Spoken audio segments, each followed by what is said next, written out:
I was a billionaire, wealthy beyond my wildest dreams, but nothing had ever prepared me for the moment a homeless man, someone living on the streets, would change my life forever. It was a cold winter morning, the kind where even the sun can't seem to find its warmth. I was rushing through my usual routine, conference calls, meetings, decisions to be made about investments. My life was an endless flurry of numbers and deadlines. I had it all, or so I thought. It was a day like any other when my driver pulled into a crowded city street, the sound of honking cars, hurried footsteps, and the smell of street food filling the air. But just outside the window of the sleek limousine I traveled in, something caught my attention.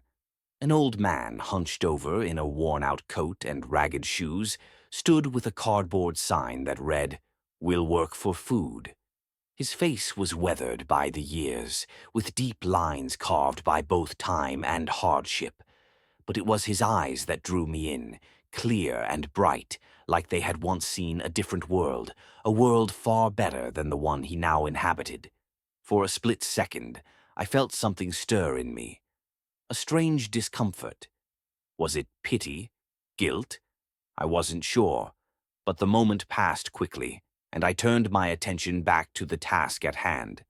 Then, as if fate had decided it was time to test me, my car came to a sudden stop.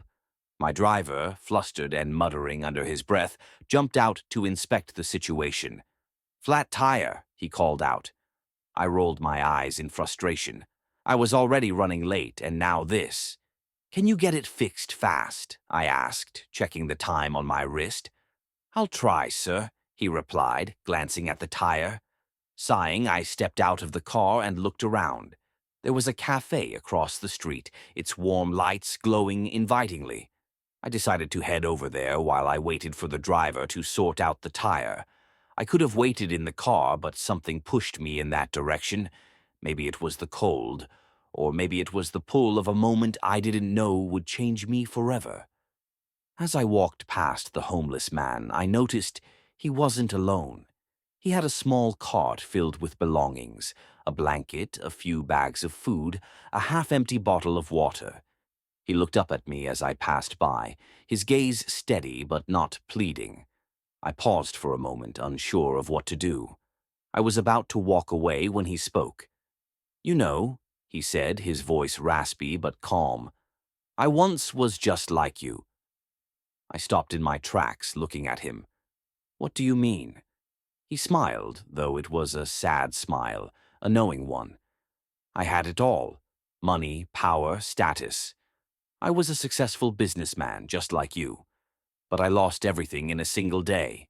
A bad decision, a failed investment, and just like that, I went from the top of the world to the bottom." I stood there, stunned. A man who had once been like me? It seemed impossible. "What happened?" I asked, curiosity getting the better of me. He sighed, glancing down at the sidewalk. "It's a long story, but the short version is, I thought I had all the answers. I believed money and power were the only things that mattered. But I was wrong. When I lost everything, I realized it wasn't the money that defined me. It was the people I left behind, the way I treated them. I lost my friends, my family, my dignity. I felt a pang of guilt, though I couldn't quite place why. I had never really thought about how my success affected those around me. Sure, I had plenty of people who worked for me, but did I really care about them? Did I care about the people I interacted with day to day? The old man looked up again, locking eyes with me. "You can avoid my fate," he said softly. "You still have time." Before I could respond, the sound of my driver calling out interrupted us. I turned to see him waving at me, signaling that the car was ready to go. "I've got to go," I said quickly, my thoughts racing. "Thank you for the advice." The man nodded, a small, almost sad smile on his face. "Take care of your heart, not just your money." I didn't know why, but his words lingered with me. The whole drive back to my office, all I could think about was that old man's face. the calmness in his eyes, the weight of his words. I tried to brush it off. It wasn't my problem. I had things to do, decisions to make, but as the days passed, I couldn't shake the feeling that something was off, something wasn't right. My mind wandered back to that brief encounter. I started thinking about my own life, the deals I made, the people I left behind, the constant pursuit of more. More money, more power, more influence. But at what cost? The more I thought about it, the more I realized how empty it all felt. I had everything anyone could dream of, but in my pursuit of success, I had forgotten the importance of human connection, the value of treating people with respect and kindness. I found myself going back to the same spot where I had met the homeless man. Days turned into weeks, but I couldn't stop thinking about him, about the lessons he had shared with me. I walked past the familiar corner every day, hoping to see him again, but he was gone. I asked around, but no one seemed to know where he had gone. Some said he had moved on, others said he had disappeared. I couldn't help but feel a sense of loss. Then one day I received a letter. It was addressed to me with no return address. Inside was a simple note. "Thank you for listening. The real journey begins now." And that was it.